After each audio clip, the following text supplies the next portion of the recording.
Ele disse: toma agora o teu filho único. Glorifique aquele que é digno de honra e glória. Irmãos, nessa noite, eu quero que você preste toda a atenção. Eu quero que você ajude eu a pregar essa noite. Você vai cuidar dessa pessoa que está fazendo barulho, que está andando para lá e para cá, para não chamar a atenção, para que você possa aproveitar o máximo que Deus tem para a sua vida. Sabe por quê, irmãos? É difícil nós vir para a igreja, e quando nós vemos, Deus tem algo específico para falar comigo e para falar com você. Irmãos, para quem conhece a Bíblia Sagrada, sabe que Abraão é um dos primeiros patriarcas de Isaac. Abraão, Isaac e Jacó são os patriarcas da fé, homens que foram constituídos pela fé.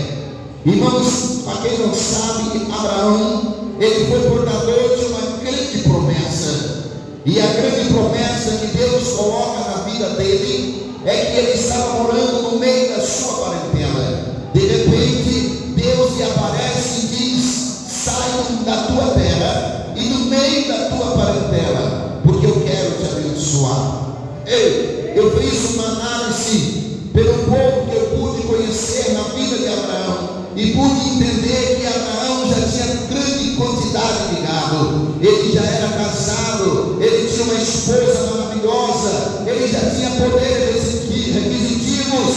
E eu perguntei: Deus, o que é que o Senhor queria abençoar? É porque a bênção do céu, ela não está ligada só a dinheiro, não está ligada só a propriedade. Porque tem pessoas que quando vê alguém com muito dinheiro, ele diz: aquela pessoa é abençoada. Mas Deus estava falando de algo muito melhor para a vida de Abraão.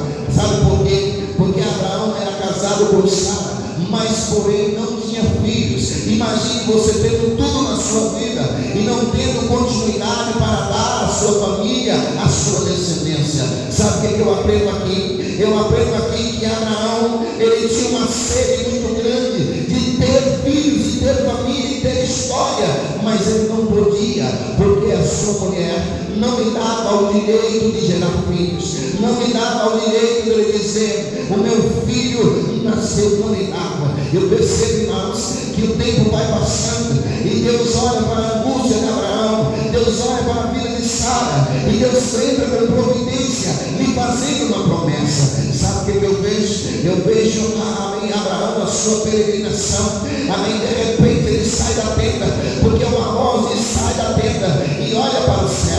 E quando ele sai e olha para o céu, amém, uma voz diz assim: conta todas as estrelas do céu. Amém, se você conseguir, assim será a sua descendência. Ei, tem vezes, irmãos, que nós recebemos uma promessa, amém, ou uma profecia, que você fala assim: não faz sentido, não tem nada a ver comigo. Como é que Deus tem algo comigo? Como é que Deus quer fazer de mim uma grande geração, se a minha mulher nem filho não gera? Amém? Há momentos da sua vida que você recebe promessa de Deus, mas quando você olha para você, você vê que não tem nenhuma possibilidade daquela promessa se cumprir, porque você é tão pequeno, você é tão vazio, você é tão minúsculo, que você fala assim: não tem possibilidade da promessa nem se cumprir na minha vida. Mas a questão é que Abraão era um homem de fé, era um homem que acreditava, era um homem que tinha na sua mente uma convicção que Deus é quem falava com ele. Não era uma voz estranha, não era uma voz da sua mente, mas era uma voz que vinha de Deus, uma voz que vinha do céu. Então, irmãos, ele acredita, mas acontece que a sua mulher, ela fica em dúvida, em questão, sabe por quê? Para você entender melhor, amém, sabe quantos anos tinha a mulher de Abraão quando ela recebeu a promessa? 90 anos de idade. Ei, será que alguém com 90 anos de idade pode gerar filhos, pode dar a luz ao filho? Ei, irmãos, há momentos na nossa vida que as coisas é tão difícil e tão impossível que nós achamos que não há possibilidade. Não há, irmãos, mas acontece que a promessa que foi dada por Deus, agora ela consegue se engravidar, ela consegue, irmãos, gerar em seu ventre uma criança.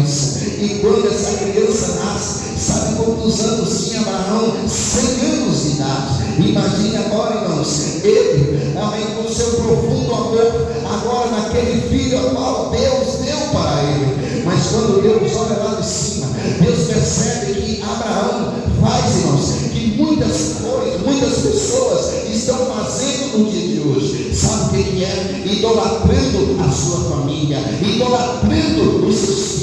Os seus filhos é mais importante do que Deus, a sua família é mais importante do que Deus, o seu esposo é mais importante do que Deus. Deus olha para aquela situação e não se agrada. Deus olha para aquilo tudo e diz: não, eu vou fazer uma prova, eu vou colocar algo em prova. Sabe o que eu aprendo aqui, irmãos? Que a nossa fé, muitas vezes, ela vem ser medida. Quem pode entender, levanta a sua mão e glorifica.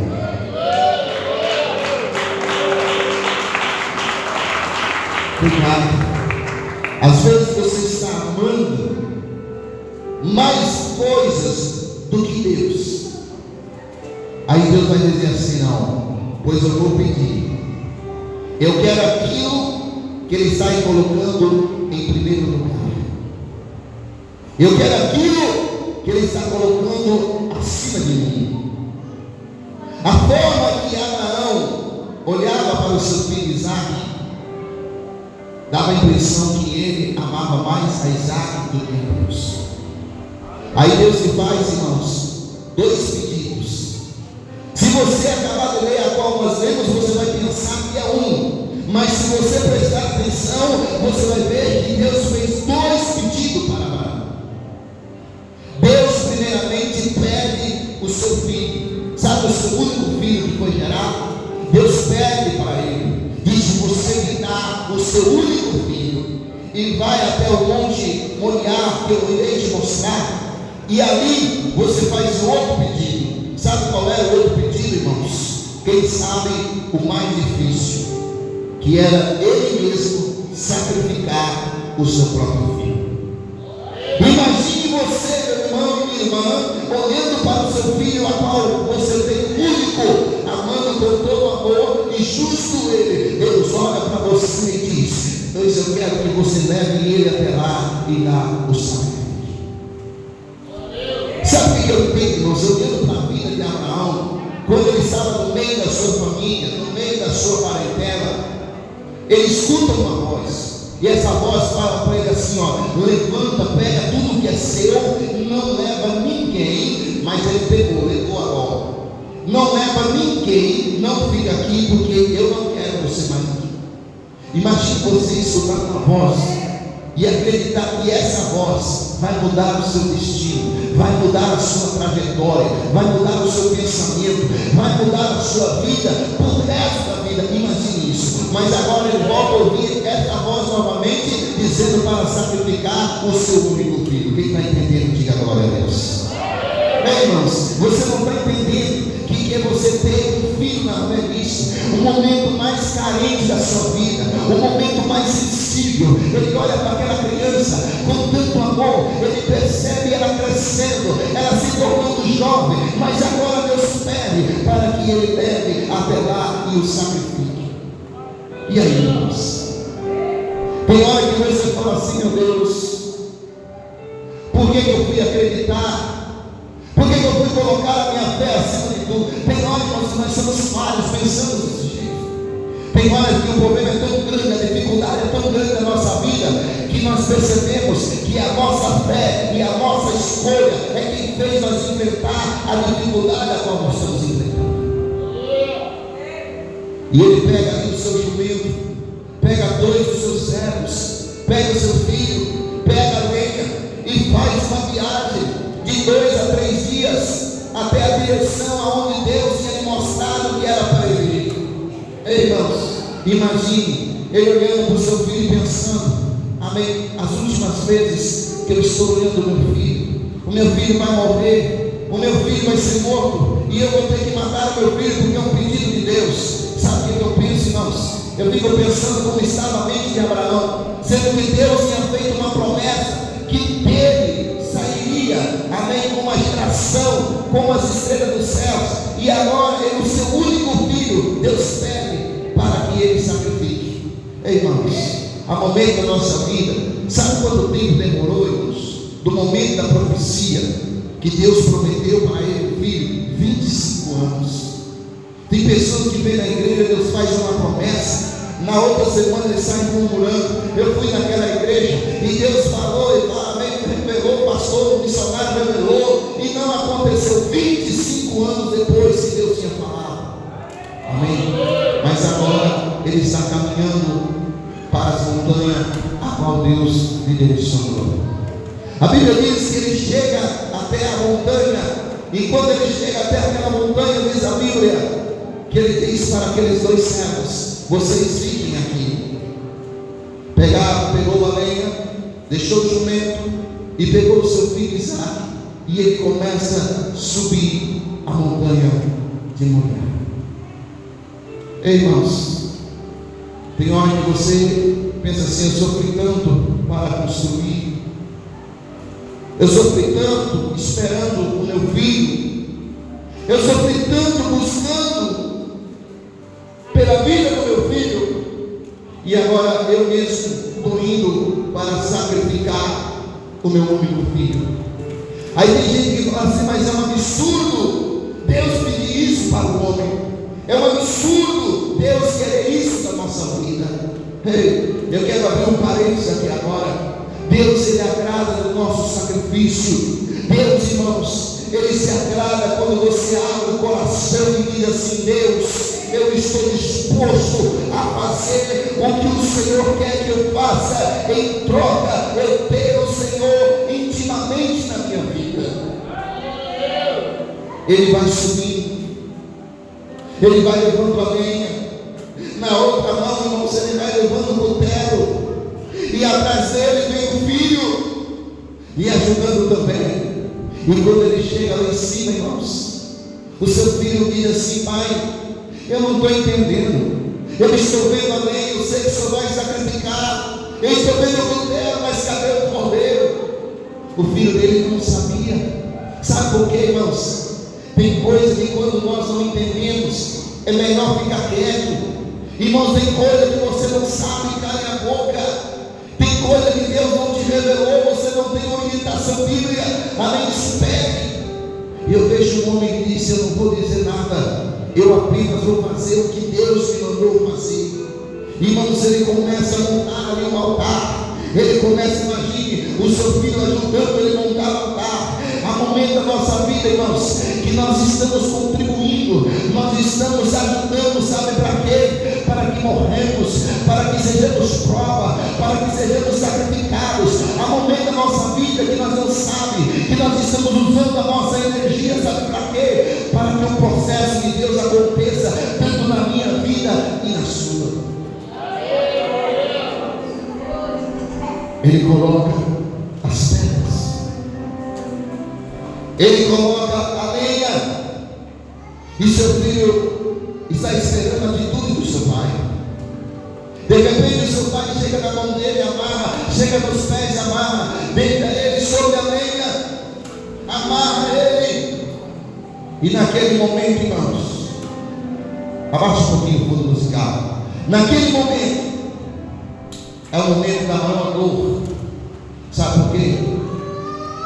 Porque às vezes o nosso pensamento é muito diferente do pensamento de Deus. Na mente de Abraão, ele poderia dizer assim: não sei o que vai ser de mim, não sei o que vai ser da minha vida e nem da minha promessa, não sei o que vai ser do que Deus me prometeu, não sei.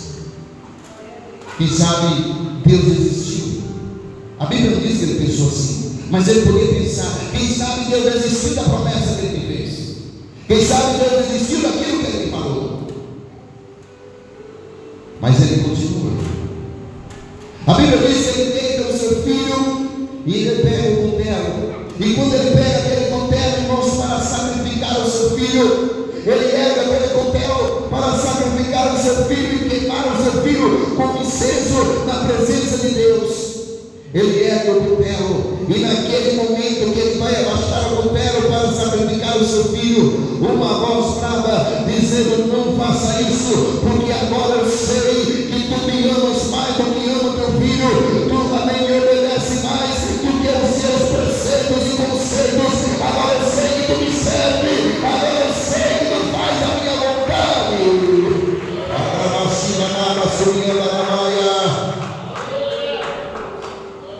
Irmãos, Deus quer ter certeza se verdadeiramente você obedece a Ele. Muitas vezes nós somos colocados em jogo, somos colocados em prova, somos colocados em dificuldade. Sabe para quê, irmãos? Para nós mesmos saber se nós obedecemos ou não. Sabe por que você está passando essa luta aí? Porque Deus está te mostrando o seu próprio coração. Se você quer se conhecer no momento da dificuldade, se você quer se conhecer o quanto você crê é nesses momentos difíceis, se você quer conhecer a sua mente, a sua paciência, o seu coração, é só Deus te colocar em prova. Aí você começa a olhar para você mesmo e dizer: nem eu imaginaria que eu teria coragem de falar isso.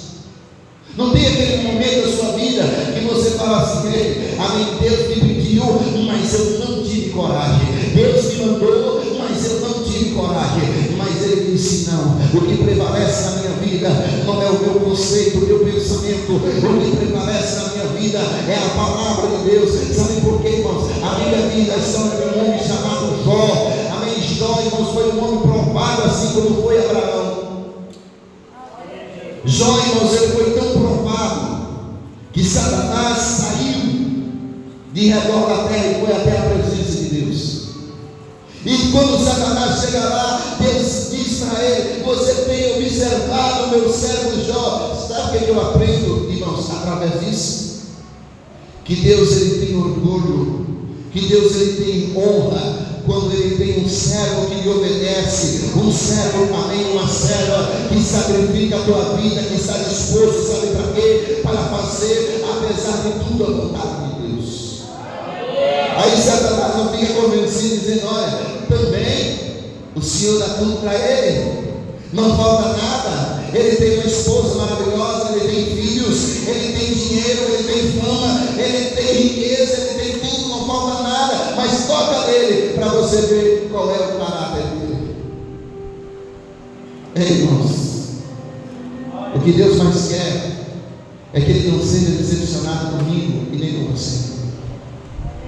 O que Deus mais quer, irmãos, é que o universo olha para a sua vida e diz assim: ei, realmente ele é aprovado, realmente ele serve a Deus. Porque ser justo não é você não ter pecado, não é você não pecar. Ser justo é você fazer o que a palavra te ensina, o que ela exige da sua vida, amém, para que você fique na presença de Deus. Ser justo é você fazer o que é necessário para que se cumpra na sua vida toda a justiça de Deus. E aí, irmãos, Deus permitiu que Satanás tocasse na saúde e nos bens de Jó. Satanás foi correndo e tomou tudo. Sabe por que ele tomou tudo? Porque ele pensou que tudo que Jó tinha era dele. E o tudo de Jó não era a riqueza, não era a mulher, não eram os filhos, não era o que ele possuía. Tudo na vida de Jó era o seu Redentor, aquele que estava vivo no céu, aquele que tinha lhe dado a vida, aquele que tinha colocado ele de pé até aquele presente momento. Então, irmãos, Deus está procurando verdadeiros adoradores. Deus está olhando na terra e dizendo: ei, eu quero fazer grandes coisas na sua vida, mas você precisa ser provado e aprovado. Você precisa passar pelo teste, você precisa passar pela prova de fogo. Há momentos da sua vida que a prova é grande, às vezes você não está entendendo nada, mas não tem cabimento Deus me pedir isso, Deus me cobrar isso, eu passar por isso, não me importa. Deus vai colocar sacrifício na sua vida. O que Ele mais quer é que você seja fiel a Ele. Seja fiel, irmãos. Quando nós começamos a viver o nosso próprio pensamento, nossos próprios conceitos, nós deixamos de viver os pensamentos e os conceitos de Deus. Então você precisa colocar na sua vida, apesar de tudo, é Deus que tem que mandar em sua vida, é Deus que tem que estar em primeiro lugar na sua vida, é Deus que tem que estar direcionando a sua fé, a sua vida e tudo que você possui. Alguns momentos na sua vida, quem sabe você diz assim: sabe, porque não sei porque que muitas vezes eu erro, muitas vezes eu não acerto, muitas vezes eu passo por momentos difíceis da minha vida. Sabe por quê? Porque muitas E o maior suicídio do cristão é Deus mandar ele para cá e ir para lá. Lembra da história de Jonas? Deus falou assim: vai para Nínive. E ele disse: eu vou para casa. E ele passou por maior pesadelo da sua vida. Então, irmãos, Deus não quer que você sofra. Deus não quer que você pague.